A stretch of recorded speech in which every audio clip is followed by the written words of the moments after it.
Correct correct brother. నీల Harish brother. మన వాళ్ళు ఎలా అయ్యారు అంటే, సీతను తాకని రావణాసురుడు రాక్షసుడు అంటారు, సీతను అడవికి పంపిన రాముడు దేవుడు అంటారు, జీవహింస వద్దు అంటారు, చికెన్ మటన్ తింటారు. ఇక అదంతా ఇది అదే. ఇక రావణాసురుడు అంటే అతను అసురుడు అంటే మూలవాసుడు అని అర్థం. ఇక్కడ అర్థమైందా? మూలవాసుడు. సో ఇక ఏది అప్పుడు ఆ రోజులలో మనకి ఇంకోటి ఏమర్థమవుతుందంటే, ఇప్పుడు ఇంద్రుడు కూడా ఆ స్త్రీతో చేసిండు ఈ స్త్రీతో చేసిండు అని వీళ్ళే చెప్తారు కదా. అంటే ఆ రోజులలో ఫ్రీ సెక్స్ కాన్సెప్ట్ ఉంది అని అర్థమవుతుంది. ఆమె ఏం పేరు? ద్రౌపది, ఐదుగురి. అది కాకుండా ఆమె పేరేంది? కుంతిదేవే కదా. ఐదుగురిని ఎట్లా కన్నది? ఎవరితోటి కన్నది? తన భర్తకి తన పాండురోగం వచ్చింది, పాండురాజు. సో ఆయనకు సెక్సువల్గా పనికిరాడని అర్థం. కాబట్టి ఏం చేసింది ఆమె? ఆయనే చెప్పిండు, ఎవడైతే బలంగా ఉన్నాడో వాంతోడికి హనుమని చెప్పిండు. అంటే వాయుదేవుడు అంటే గాలి రిలేటెడ్ ఏమైనా సమస్యలు వస్తే తీర్చేవాడు, ఒక వాయుశాఖ మంత్రి అని అర్థం. సో ఆ వాయుశాఖ మంత్రి అంటే వాయుదేవుడు. ఆ వాయుదేవునితో వీడు బలంగా ఉన్నాడు, అన్ని విధాలు మంచుకున్నాడు కాబట్టి వాని లెక్క ఉడతారని కనుమన్నాడు. సో అట్లా వీడు భీముడు పుట్టిండు. Same thing with remaining people. యుధిష్ఠిరుడు, అదే ధర్మరాజు, ఇంకో నకులుడు, సహదేవుడు. అంటే ఆ పాండురాజుకి అది ఆయనకి సెక్సువల్గా పనికిరాడని అర్థం. సో అంటే నేను ఇక్కడ ఓవరాల్ ఏమర్థమవుతుంది? ఆ రోజులలో ఫ్రీ సెక్స్ కాన్సెప్ట్ ఉంది. ఎవరికి నచ్చితే వాళ్ళతోటి సెక్స్ చేసేవారు. ఇప్పుడు అదెంత సింపుల్ కాన్సెప్ట్. ఏది అక్కడ ఇంకోటి ఈ కాన్సెప్ట్ కూడా ఉంది. ఏది మన యొక్క ఇది భీష్ముడు ఉన్నాడు కదా, ఆ అంబాలిక ఈ స్టోరీ ఉంది కదా. అక్కడ ఏంది వైశంపాయనుడు లేదా ఏమంటారు వ్యాస భగవానుడు అంటారు కదా. ఆ వ్యాసంతో ఎందుకంటే వాళ్ళ వంశంలో పిల్లలు లేరు, వంశం అంతరించిపోతుంది అని చెప్పి సత్యవతి ఆ తర్వాత నెక్స్ట్ జనరేషన్ ఉండదు అని చెప్పి పిల్లలు కనిపిస్తుంది కదా ఈ వ్యాసంతో. అంటే ఏంది? ఈ రోజులలోనేమో IVF సెంటర్లకు పోతున్నారు, పోయి వాని స్పర్మ్ తీసుకొని ఈమె ఇలా పెట్టి ఇట్లా చేస్తున్నారు. ఆ రోజులలో ఏం చేసేవాళ్ళు? ఫిజికల్గా చేసేవాళ్ళు. అది శుక్రకణాల దానం అని వచ్చి ఈ రోజు sperm donation. Okay, sperm donation ఎట్లా చేసేవారు? సెక్స్ చేసేవారు, సెక్స్ చేసి ఆ విధంగా పిల్లలు కనేవారు. కానీ ఆ సెక్స్ చేసిన తర్వాత వీళ్ళకి ఎలాంటి సంబంధం ఉండేది కాదు. It's kind of sperm donation, only the act. Do put it sperm లోపల వదిలేసి వెళ్ళిపో, అంతే. అంతకుమించి వాళ్ళతోటి ఎలాంటి ఎమోషనల్ కానీ ఇంకా ఎలాంటి కనెక్షన్ లేదు. ఓన్లీ వన్ టైమా 1 వీక్ ఎక్స్పెరిమెంట్. ఏంది? జస్ట్ ఎందుకంటే వాళ్ళకి అంతకంటే ఎక్కువ ఈ స్పర్మ్ లోపలికి వెళ్ళి తీసి ఈ చేసే కాన్సెప్ట్ వాళ్ళకి తెలియదు ఆ రోజులలో. కాబట్టి ఫిజికల్గా చేసేవారు. ఇప్పటికి కూడా ఇప్పుడు వెనకట పిల్లలు పుడతలేరు అని చెప్పి ఏమంటారు ఆ స్వామీజీ పోతారు. మరి సడన్ గా ఆ స్వామీజీ దగ్గర పోని పిల్లలు ఎట్లా వస్తారు? అంటే మొగనికి స్పర్మ్ కౌంట్ తక్కువ ఉంది కాబట్టి అక్కడ వేరే వాడు ఆ స్వామీజీ ఎవడో చేసేవాడు. తర్వాత పిల్లలు వస్తారు. ఎందుకు రారు? వీనికి కౌంట్ తక్కువ ఉంది, వానికి ఉండదు కదా.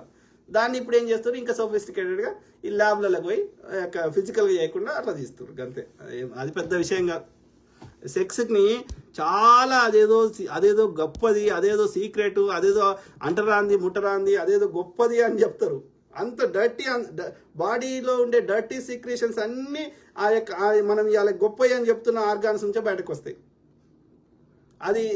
అది డర్టీ, ముఖమే గుడ్డు, మిగతా అన్ని డర్టీ. ఎందుకంటే అన్ని డర్టీ ఎక్స్క్రీషన్స్ అన్ని బయటకు వస్తాయి. దాన్ని గొప్ప అని చూపెడుతున్నారు. అది వెరీ అన్ఫార్చునేట్. జాన్ ప్రసాద్ కే, మత రాజకీయాలకు కుల రాజకీయాలకు యువతకు మీరిచ్చే సలహా ఏమిటి అన్నయ్య గారు? ఏం లేదు, మతము కులం అనేది పోవాలి, పూర్తిగా వెళ్ళిపోవాలి. మన నెక్స్ట్ జనరేషన్ వాళ్ళకి మన కులం మనకు తెలియదు. ఓకే, ఎవరికి నచ్చిన పని వాళ్ళు చేసుకోవచ్చు, కానీ ఈ కులంలో పుట్టినవాడికి ఇదే పని చేయాలని ఉండొద్దు. ఇంకోటి, ఎవరైతే ఇవాళ నీచ వృత్తులు అని, లేకపోతే నీచ కులంలో పుట్టిన వాళ్ళు ఇదే పని చేయాలి, ఇప్పుడు మాదిగ వాళ్ళు అయితే డప్పు కొట్టాలి, ఎరకల వాళ్ళు అయితే ఇంకేదో ఎత్తాలి, ఇట్లాంటి రోడ్లు అయితే ఊడవాలి, ఇట్లాంటి పనులు ఏదైనా ఉంటే మీకు సమానత్వం కావాలి, నీకు ఆత్మగౌరవం కావాలి, అందరి లెక్క నేను ఉండాలంటే ఆ వృత్తులు బంద్ చేయండి. ఓకే, సచ్చినా చేయకండి, ఇంకా వేరే ఏ పని చేయండి, కానీ ఆ పని చేయకండి. అప్పుడే ఆత్మగౌరవం వస్తుంది. ఆ డప్పు కొట్టిన రోజులు వాళ్ళు మాదిగోళ్ళని ఇట్లా చూపెడతారు. అంటే ఆ వివక్ష పోవాలి. ఈ బ్రాహ్మణుడు పెట్టిన ఈ అంచెల వ్యవస్థ పోవాలంటే ఈ కుల వృత్తులు చేయొద్దు. నీకు నచ్చిన పని చేసుకో. ఆ వృత్తిని కూడా డిఫరెంట్ లెవెల్ అయ్యాయి, ప్రొఫెషనల్ లెవెల్ అయ్యాయి. అర్థమైందా? ఇప్పుడు ఒక సాకలైన పోయి ఊర్లో అందరి బట్టలు మూట పెట్టుకొని పోయి ఆ చెరువులో ఉతికిన దానికి ఒక లాండ్రీ షాప్ పెట్టుకొని సిటీలో ఇప్పుడు ఎక్కువ పైసలు వచ్చేటి అన్ని కులాలలో చేస్తున్నారు, మళ్ళీ తక్కువ పైసలు వచ్చేటి అట్లా చేస్తున్నారు. ఇప్పుడు ఈ లాండ్రీ షాపు లేకపోతే ఇప్పుడు బ్యూటీ సెలూన్లు ఒక మంగళంలో పెట్టుకుంటుర్రా, లేకపోతే ఒక లాండ్రీ షాప్లో ఒక్క సాకలలో పెట్టుకుంటుర్రా? అంటే ఎక్కువ పైసలు వచ్చేటి అన్ని కులాలలో చేస్తారు. ఇక ఊర్లలో తక్కువ పైసలు ఉండి ఇక నీచం అనిపిస్తే ఆ కుల వృత్తులు చేస్తారు. నేను ఏమంటున్నా అంటే కుల వృత్తి అని చేయకు, నీకు ఏ పని వస్తే ఆ పని చేసుకో. నెక్స్ట్ జనరేషన్ పిల్లలకి కులం రిలేటెడ్ ఈ కులము అని వాళ్ళ కులం ఏందో వాళ్ళకి తెలియదు. ఏ కులం పేరు అడిగితే నేను మనిషి అని చెప్పాలి. ఇప్పుడు మా పిల్లలు ఉన్నారు, ఇప్పటి వరకు నన్ను వాళ్ళు కులం అడగలేదు, అది చెప్పే సందర్భం రాలేదు. ఫ్యూచర్లో కూడా రావద్దని కోరుకుంటున్నా. ఒకవేళ వాళ్ళు అడిగినా కానీ చెప్పొద్దని అనుకుంటున్నా. ఎందుకంటే మనం మనుషులం. సో కాబట్టి ఈ గొడవలు పోతాయి. వాళ్ళకి నచ్చిన పని వాళ్ళు చేసుకుంటారు, నాకు నచ్చిన పని నేను చేసుకుంటా. గంతే ఉండాలి. ఈ పోవాలి, ఈ కులంలో పుట్టినోడు ఈ పని చేసి ఈ కులం కాన్సెప్ట్ పోవాలి. ఓకే, అది దానివల్ల ఎవరికి ప్రయోజనం లేదు. ఫస్ట్ థింగ్ కులం గురించి. ఇంకా మతం అనేది ఒక జీవన విధానం. ఉన్నదానికంటే ఉన్నతంగా బతకడానికి మతం వచ్చింది, కొన్ని విలువలతో బతకడానికి మతం వచ్చింది. అది బైబిల్లో రాసినా, భగవద్గీతలో రాసినా, ఖురాన్లో రాసినా, గురు గ్రంథ సాహిబ్లో రాసినా, ఉన్నదానికంటే లేకపోతే బుద్ధుని యొక్క సూక్తులలో చెప్పినా, పంచశీల సూత్రాలు చెప్పినా, ఇంకోటి చెప్పినా, ఉన్నదానికంటే ఉన్నతంగా బతకడానికి ఒక జీవన విధానమే మతం. ఓకే, కాబట్టి ఎవరికి ఏది నచ్చితే అది పాటించండి, తప్పులేదు. ఏది నచ్చకపోయినా ప్రకృతి నియమాలు పాటించండి, తప్పులేదు. కానీ దాని పేరు మీద కొట్టుక సావద్దు. నాదే గొప్ప, నేనే గొప్ప అని అది రావద్దు. ఎవరికి నచ్చిందో అది మొక్కుకోండి, తప్పులేదు. ఓకే, అర్థమైందా?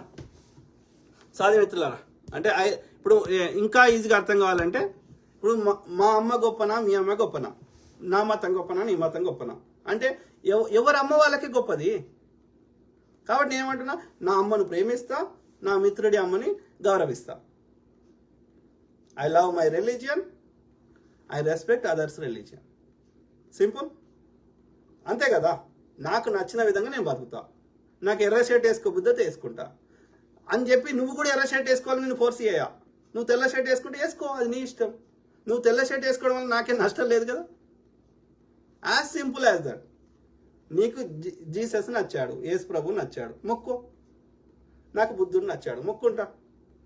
నేను బుద్ధుని మొక్కడం వల్ల మీకు నష్టం జరుగుతలేదు, మీరు యేసు ప్రభు మొక్కడం వల్ల నాకు నష్టం జరుగుతలేదు. అయిపోయింది.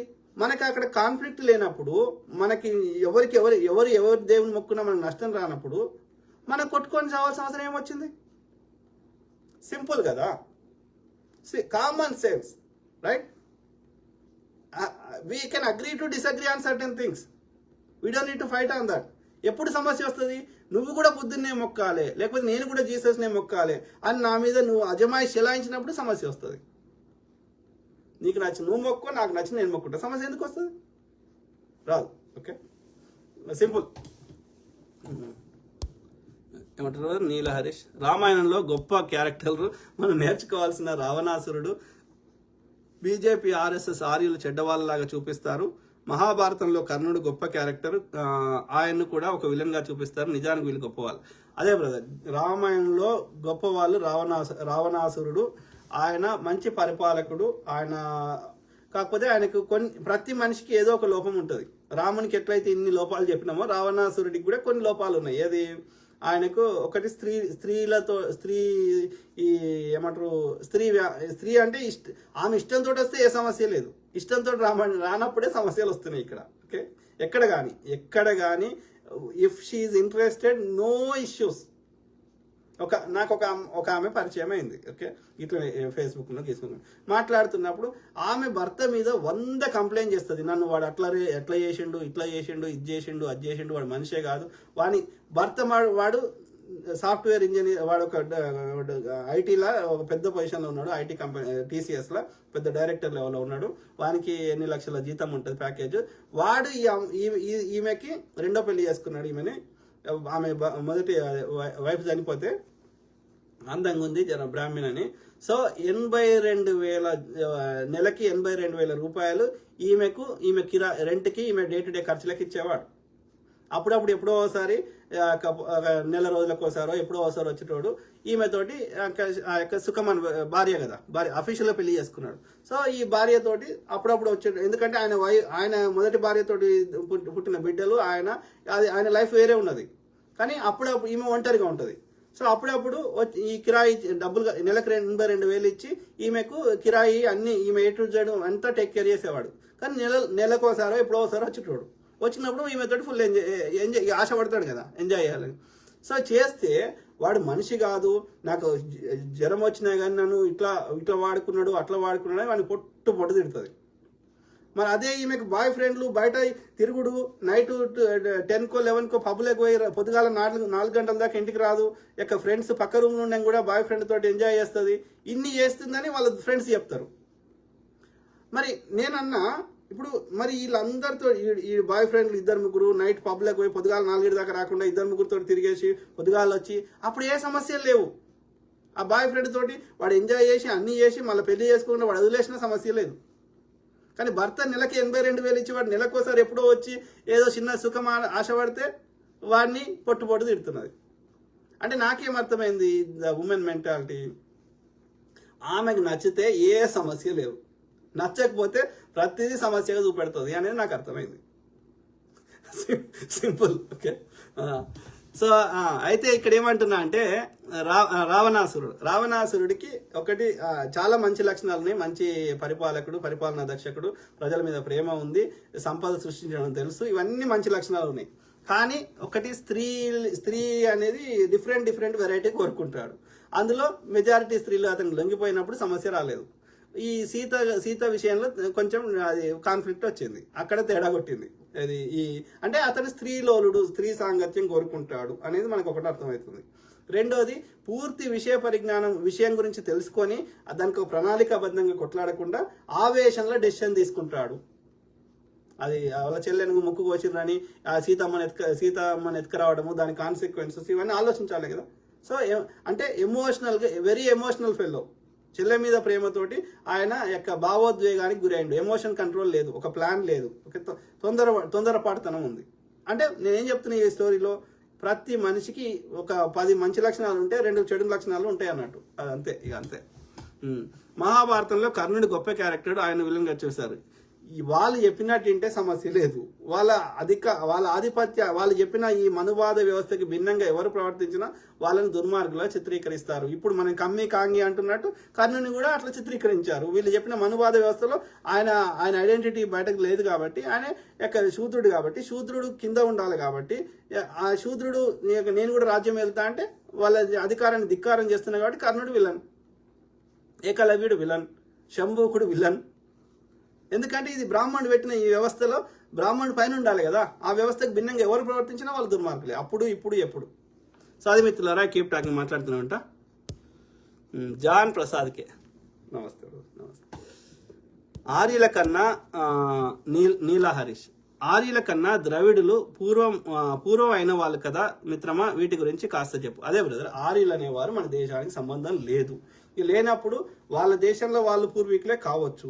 ఓకే, ఇది సమకాలీనులే కావచ్చు. మనిషి ఎప్పుడు పుడితే అప్పుడు మనుషులు ఉన్నారు కదా, ఒక్కొక్క ప్రాంతంలో ఒక్కొక్క పేరుతోటి. వాడు తెల్లతోళ్ళు ఉన్నాడు. ఇక్కడ ద్రవిడులు మూలవాసులు, ద్రవిడులన్నా మూలవాసులన్నా, ద్రవిడ అన్న, దక్షిణ అన్న, దక్కన్ అన్న, ఇవన్నీ ఒకటే. సో ఇక్కడ మూలవాసులం అందరం ఇక్కడ భారతదేశానికి పూర్వీకులం. భారతదేశంలో ఎప్పటి నుంచో ఉన్నాం. ఆర్యుడు అనేవాడు పర్షియా దేశంలో ఉండవచ్చు ఎప్పటి నుంచో. భారతదేశానికి ఇది మూలవాసులు లేకపోతే ఎల్లకాలం ఉన్నవారు ఎవరంటే ఏ పేరు పెట్టినా ఒకటే, మూలవాసులు లేదా ద్రవిడులు. అది